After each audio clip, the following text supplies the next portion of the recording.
Ya, selamat sore ya teman-teman semua. Kembali di channel Rumah Kebun Jamur. Kali ini saya ingin berusaha membahas mengenai pertanyaan yang sering muncul ke saya ya, yaitu untuk pemula terutama, persiapan apa saja yang perlu dilakukan kalau ingin bisnis budidaya jamur ya. Baik, saya rasa saya bahas poin-poinnya saja ya. Jadi ada tiga tiga hal penting ya yang perlu dipersiapkan, yaitu pertama adalah mengenai pasarnya ya, artinya calon yang akan memulai usaha budidaya jamur ini ada baiknya kalau untuk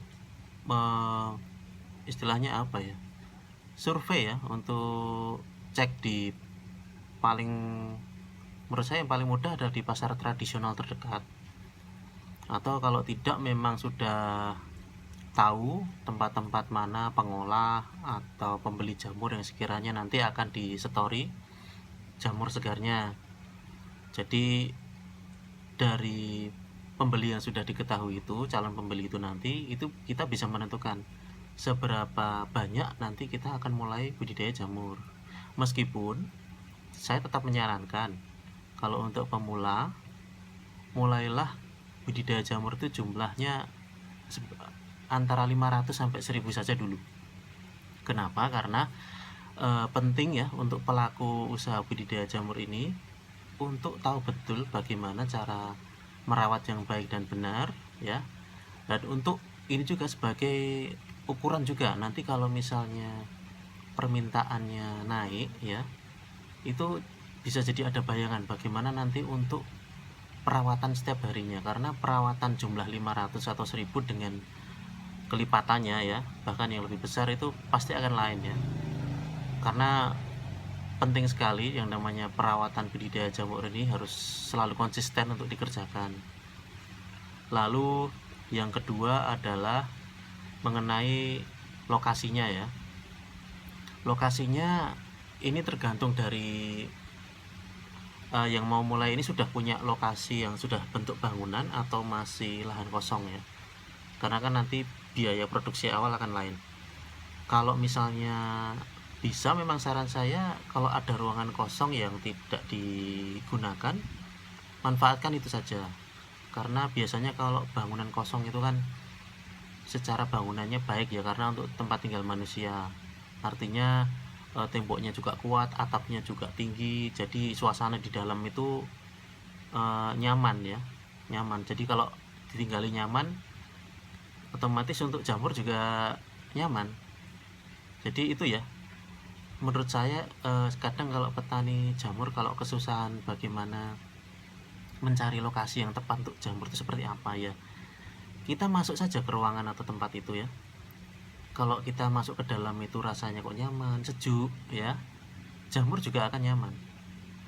Tapi kalau misalnya kita melihat ruangan kok sepertinya sudah tertutup, sudah kita bikin sedemikian rupa, tetapi rasanya masih, kita masuk saja masih terasa panas atau gerah, ya jamur tidak akan nyaman tumbuhnya.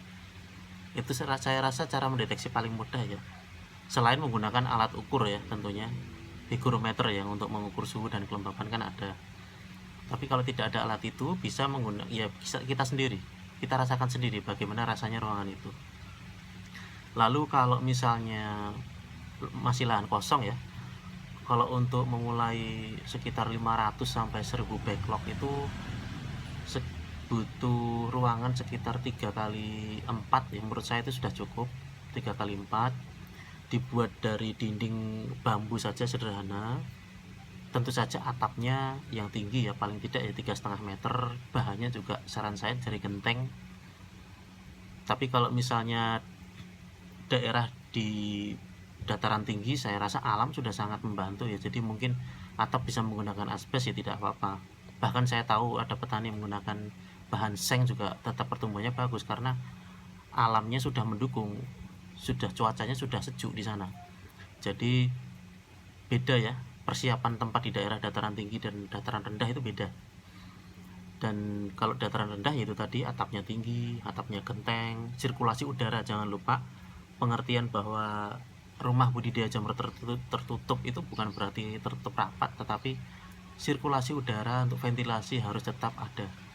Itu sangat penting sekali, itu yang kadang sering tidak diperhatikan, sehingga pertumbuhan jamur tidak bisa maksimal karena sirkulasi udaranya kurang ya. Lalu yang pertama apa tadi ya, sudah pasar, lokasi, lalu nah yang ketiga yang tidak kalah pentingnya adalah backlognya nanti mau didapat dari mana. Kalau dari supplier backlog, pastikan supplier backlognya ini yang sudah punya track record yang baik lah di mata pelanggannya ya. Atau kalau misalnya mau bikin sendiri juga bisa, tapi menurut saya itu biayanya pasti lebih besar, resikonya juga lebih besar. Jadi kalau saran saya untuk awalan, belajar dari budidaya dulu, beli backlog yang sudah jadi. Jadi sangat penting nanti untuk tahapannya mulai dari awal itu ya, karena kalau memang nanti dari beli backlog dari suppliernya sudah banyak, artinya pelanggan permintaan juga semakin banyak, sekiranya memutuskan untuk produksi backlog sendiri juga menurut saya bagus juga ya, karena itu juga bisa kedepannya otomatis memangkas biaya produksi ya kalau misalnya memang berkembang dengan baik. Jadi itu kalau misalnya backlognya beli dari supplier backlog ya pastikan suppliernya ini punya komitmen yang baik dalam menjaga hubungan dengan pelanggan ya. Jadi bisa menjaga konsistensi mutu backlog dengan baik, lalu bisa memberi konsultasi dalam perawatan setiap waktu ya. Bahkan kalau bisa lebih baik lagi, bisa memberi relasi pasar-pasar untuk nanti membeli hasil jamurnya ya. Itu menurut saya lebih bagus lagi ya seperti itu. Jadi terjadi istilahnya sinergi yang baik ya antara supplier backlog dengan petani jamurnya.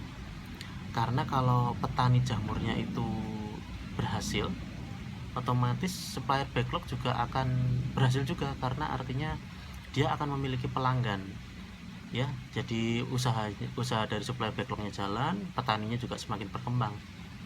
Nah itu yang perlu masing-masing pelaku sadari ya. Jadi kita punya kesadaran bahwa kita ini sama-sama saling membutuhkan ya. Jadi jangan hanya sekedar untuk supplier misalnya yang banyak terjadi di dunia jamur ini kan, kalau sudah mungkin memang sudah pelanggannya banyak, lalu konsistensi mutu dari backlognya ini jadi kurang terjaga, dan bahkan kalau untuk konsultasi juga tidak memberikan jawaban yang yang sifatnya solusi di lapangan gitu loh. Jadi menurut saya itu sangat penting sekali, baik dari produsen backlog maupun petani jamur, untuk memiliki komunikasi yang baik ya. Jadi 3 faktor itu menurut saya yang perlu diketahui ya untuk pemula. Jadi pertama adalah pasar ya, penting sekali untuk calon pembeli ini mempelajari pasar di lingkungan terdekatnya ya, lingkungan terdekat dulu.